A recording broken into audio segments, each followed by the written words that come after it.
Well, funding for maternity wards has been pulled from many rural areas in the past 3 years and has been very controversial.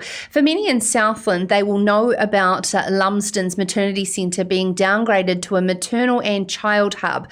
There has been funding announcements since in in-demand areas, but I would love to get a bit of an update on the situation for our rural maternal care. So joining us now to discuss the CEO for New Zealand College of Midwives, Alison Eddy.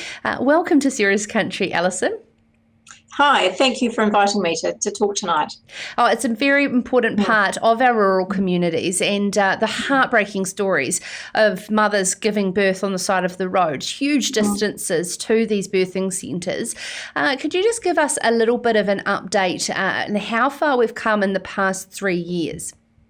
Well, I think it's a really important point that you're making. Maternity care is an essential service, and rural communities are challenged to access healthcare at the best of times. And maternity care and having a baby, it's a very important time in a family's life, and it's a time when women generally draw support around them and they want to be, nested within their communities as much as possible. So when that care can be provided as close to home as possible, it gives people the most support and most comfort, really. So I can't report that there's been a great steps forward. I'm actually doing a webinar with Rural Women New Zealand tomorrow afternoon, or Thursday afternoon, and I was just reviewing the information for that, and I had a map of New Zealand that I'd looked at. It was in 2011 that had all of the rural maternity units on it, and there's probably about a dozen that have closed between 2011 and now. So, overall, that's not a very healthy picture for those rural communities, and that's right throughout the south and the north, throughout our country. From the far north right down to Lumsden, the example that you've just given us, the most recent one. How much has got to do with the capability coming through of people taking a career in midwifery versus the deployment of them across our rural regional areas? Well, it's not just about the workforce.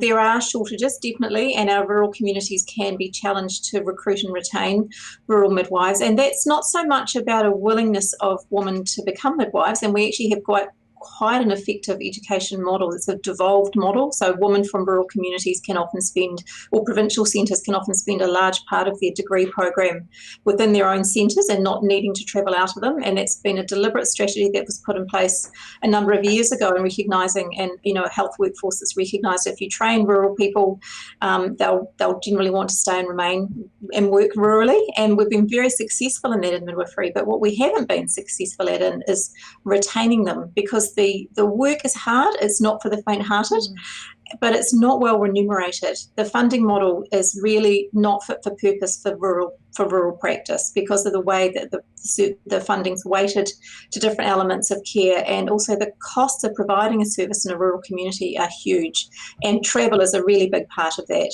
Rural midwives, they need good vehicles, and they just do tens of thousands of kilometres. It's just simply part of the job, and that is part of why it's really difficult to sustain them in the role. Is there a way that we can collaborate across education and healthcare in rural New Zealand to be able to provide a wraparound service for these shortages that we have, and from primary school teachers to rural GPs and, of course, midwives in a form of capability campaign, but also when they're there on the ground to support them? Oh, absolutely. I think that's a really good point, because what we know is, rural midwives are often deeply embedded within their communities, and that's the best model, because you get longevity of service. They're really committed. They're known. They've got the networks that can actually support them as well. Unfortunately, there's a disconnect between the education sector, which funds the education of midwives, and the health sector, which funds them once they become registered, and that we're really aware that there is a lot of challenge around the financial sustainability of the student midwives, who are often older women who've already had a career. So your average age of a graduate is sort of around 30 odd. So they've often got children, farmers' wives, other commitments, desperately wanting to serve their community, but the actual hurdle of getting through the program is really significant for them, and financial barriers are a really big part of that. Because, please excuse me, this is an area foreign to me, but is this sort of a way of creating pathways, say, for rural nurses who want to move into a new role, or being able to expand other opportunities to keep them there? There is, that's a really important point, because we know there's a lot of registered nurses that would be really interested in becoming midwives. It is a degree program. It does require them to meet the full degree program requirements, but they do get a lot of recognition of prior learning from their nursing education and their nursing experience. But what we're seeing recently is a collaboration with the two South Island midwifery schools based in Otago and Christchurch, ARA Institute of Technology in Christchurch, looking at how they can tailor the way that they manage those entry of the registered nurses. So that's definitely a conversation that's alive and well, because we don't necessarily have the number of applicants into the programs that we would like to make sure that we keep the workforce flowing for those rural communities. Okay, so we have an election pending. I need to ask about the New Zealand College of Midwives election wish list for whoever elected government is post this October election.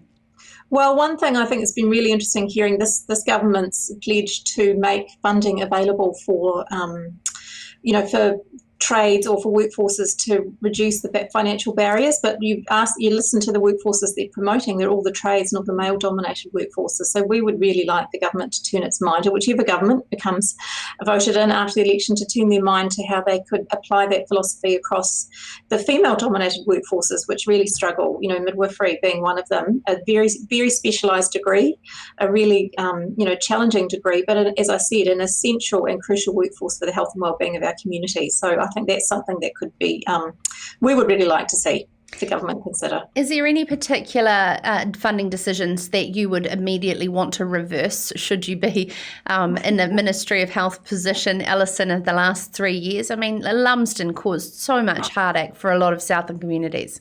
They did, and I think what we saw with that was a bit of a hands-off approach. The government tried to distance itself from the DHB. I think it, became very politicised, but unfortunately so, because again, it becomes a political football that's kicked around. But the ministry wants to keep it, I think, keep it one step removed from the politicians and really placing the responsibility firmly in the hands of the DHBs, who whichever one you ask, they would all tell you they've not got enough money.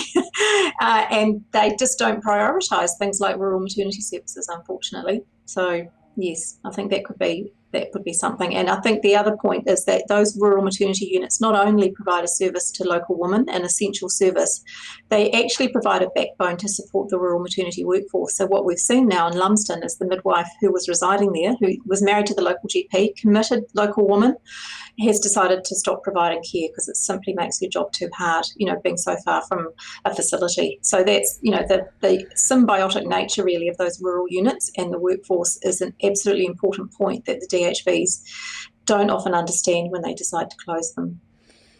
Heartbreaking, absolutely heartbreaking, Alison, and we just want to thank for all the tireless work yourself and CEO for New Zealand College of Midwives do, and every single midwife around this country do, and particularly in our isolated rural areas. It's incredible work, up at all hours, driving massive distances. You're absolutely our heroes. Thank you so much from all of us. That's Alison Eddy, the CEO for New Zealand College of Midwives. This is Sarah's Country.